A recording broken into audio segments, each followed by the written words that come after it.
একসঙ্গে 32টি গ্রাম পঞ্চায়েতে নতুন নিয়োগের বিজ্ঞপ্তি প্রকাশিত হয়ে গেল।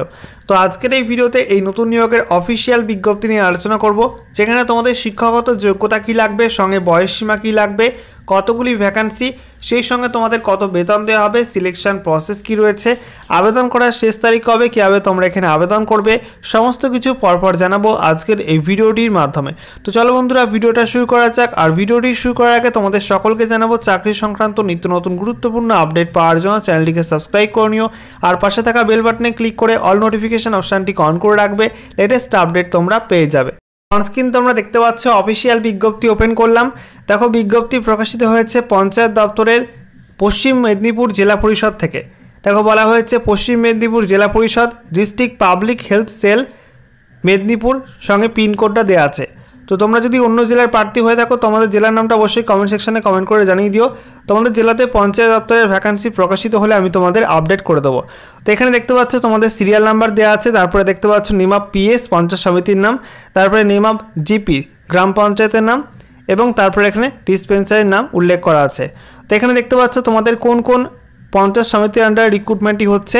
এখানে তোমাদের মোহনপুর, তারপরে দেখো দাঁতন 2, কেশিয়ারি, গড়বেতা 2, দাসপুর 1, গড়বেতা 1, এছাড়া এখানে ঘাটাল, সবং, দাঁতন 1, খড়গপুর 1, গড়বেতা 3, তারপরে খড়গপুর 2, পিংলা, দেবরা, দাসপুর 2, তারপরে চন্দ্রকোনা 1, কেশপুর, নারায়ণগড়, শালবনী, মিট সদর, এই সমস্ত পঞ্চায়েত সমিতির আন্ডারে তোমাদের বিভিন্ন গ্রাম পঞ্চায়েতের রিক্রুটমেন্টই করা হচ্ছে।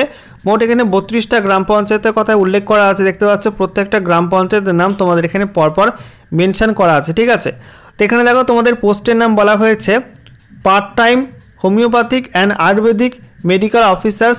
এই রিক্রুটমেন্টটি তোমাদের করা হচ্ছে। এখানে তোমাদের বলা হয়েছে পার মান্থ তোমাদের বেতন দেওয়া হবে 16,000 টাকা। আচ্ছা, এরপর দেখো তোমাদের এখানে শিক্ষাগত যোগ্যতা কী লাগবে।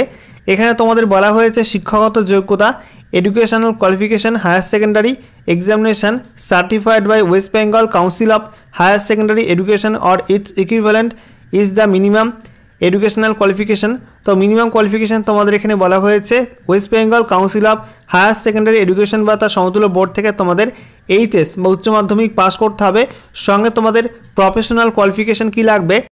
তো এখানে প্রথমেই বলা হয়েছে for homeopathy a bachelor degree BHMS in homeopathy from a recognised university or institution recognised by Central council of Homeopathy and must be registered with state or central council of homeopathy. তো এখানে তোমাদের বলা হয়েছে তোমাদের যে কোনো স্বীকৃত বিশ্ববিদ্যালয় বা প্রতিষ্ঠান থেকে তোমাদের হোমিওপ্যাথিতে ব্যাচেলার ডিগ্রি বা BHMS কোর্স করা থাকতে হবে, ঠিক আছে।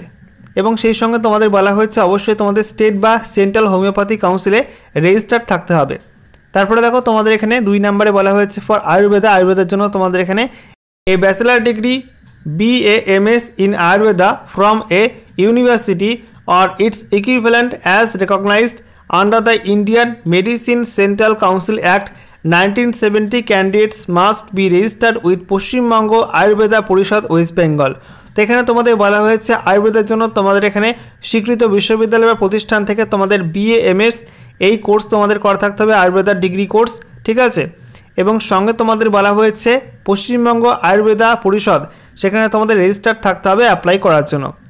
তারপরে দেখো তোমাদের এখানে বয়স কী লাগবে। এখানে বলা হয়েছে তোমাদের এখানে 1/1/2024 এই তারিখ অনুযায়ী তোমাদের 50 থেকে 65 মধ্যে বয়স হতে হবে।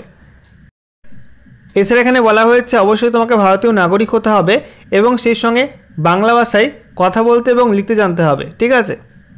সিলেকশন প্রসেস এখানে বলা হয়েছে তোমাদের এখানে একাডেমিক যে কোয়ালিফিকেশান, তারপর তোমাদের 45 নাম্বার রয়েছে, যেখানে তোমাদের উচ্চ মাধ্যমিকের উপর 10 নাম্বার রয়েছে। এছাড়া তোমাদের BHMS বা BAMS এর জন্য 30 নাম্বার রয়েছে। তারপরে তোমাদের MDর জন্য 5 নাম্বার। এছাড়া তোমাদের যে সংশ্লিষ্ট গ্রাম পঞ্চায়েতের নিয়োগটি হচ্ছে সেখানকার বাসিন্দা হয়ে থাকলে তোমাদের 5 নাম্বার রয়েছে, আর সেই সঙ্গে তোমাদের 10 নাম্বারে ভাইবা ভোজ বা ইন্টারভিউ রয়েছে, ঠিক আছে। এভাবে কিন্তু সিলেকশনটা এখানে হবে। আচ্ছা, এরপরে দেখো তোমরা এখানে আবেদন করবে কীভাবে।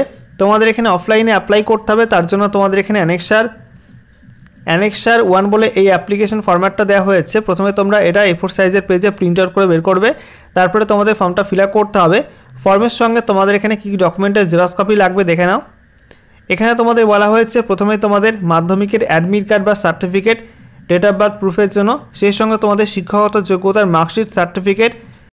এরপরে 3 নম্বরে বলা হয়েছে এপিক কার্ড অর্থাৎ ভোটার আইডি কার্ড, এছাড়া Aadhaar card, PAN card, ration card, passport, bank passbook, এছাড়া তোমাদের অ্যাড্রেসের যে সার্টিফিকেট, এর মধ্যে যে কোনো 3টি ডকুমেন্টের জেরক্স কপি তোমাদের লাগবে।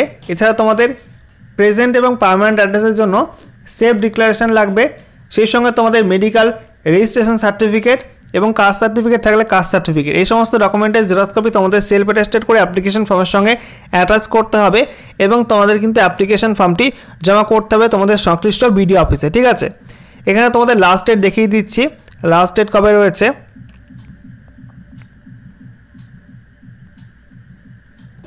দেখো তোমাদের এখানে বলা হয়েছে তোমাদের সংশ্লিষ্ট বিডিও অফিসে 19/2/2024 19 ফেব্রুয়ারি 2024 বিকাল 4টের মধ্যে তোমাদের অ্যাপ্লিকেশন ফর্ম জমা করে আসতে হবে। ঠিক আছে, তোমরা অফিসিয়াল বিজ্ঞপ্তি অ্যাপ্লিকেশন ফর্ম পশ্চিম মেদিনীপুর জেলার অফিসিয়াল ওয়েবসাইট থেকে ডাউনলোড করতে পারবে।